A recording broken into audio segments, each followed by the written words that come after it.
భూములకు హైడ్రా రక్షణ. గ్రేటర్ హైదరాబాద్ పరిధిలో భూములు అప్పగింతకు ప్రతిపాదన. హైడ్రా కమిషనర్ రంగనాథ్ తో మంత్రి కొండ సురేఖ భేటీ.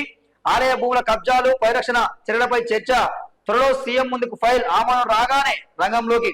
రాష్ట్ర వ్యాప్తంగా దేవాదాయ భూములు అన్యాక్రాంతం స్వాధీనం కోసం కొనసాగుతున్న ప్రత్యేక డ్రైవ్ అంటూ చూస్తా ఉన్నాం.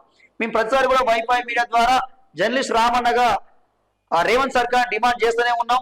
ఇక్కడ దేవాదాయ శాఖ భూములు కబ్జా గురైనాయి, కాందీశకుల భూములు కబ్జా గురైనాయి, గ్రామకండ భూములు కబ్జా గురైనాయి, భూదాన్ భూములు కబ్జా గురైనాయి, పొలంపొక భూములు కబ్జా గురైనాయి. ఈ భూములన్నీ కూడా ప్రభుత్వం ఆధీనంలోకి తీసుకోవాలి. ఎవరైతే పేద ప్రజలు ఉన్నారో, ఇల్లు లేని వాళ్ళు, భూములు లేని వాళ్ళు ఉన్నారో వాళ్ళకి పంచాలని చెప్పి మేము ప్రతిసారి కూడా ప్రభుత్వానికి కోరడం జరుగుతా ఉన్నది. ఎన్నికలకు మాత్రం దేవాదాయ భూముల రక్షణకు హైడ్రా ముందుకు వచ్చింది.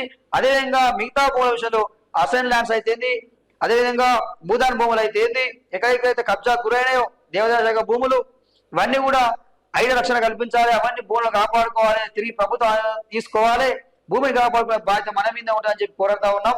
అదేవిధంగా ఇట్లా భూములు కబ్జా చేసుకుంటూ పోతే రేపు చనిపోతే పొందబెట్టడానికి కూడా జాగా ఉండదు.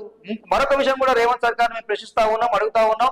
మీరు ప్రభుత్వ భూములు ఎక్కడ కూడా వేలం వేయవద్దు, కార్పొరేట్ కంపెనీలకు వేలం వేయవద్దు అని చెప్పి ప్రతిసారి కోరుతున్నాం. భూములు అమ్మకండి. భూములు అమ్మితే మళ్ళీ భూమి పుట్టదు, మనుషులు పుడతారు, మనుషులు పెరుగుతారు. మన భవిష్యత్తు తరాలకు మనం అందించాలి. కాబట్టి భూములు అమ్మొద్దని చెప్పి రేవంత్ సర్కార్ని కోరడం జరుగుతా ఉంది.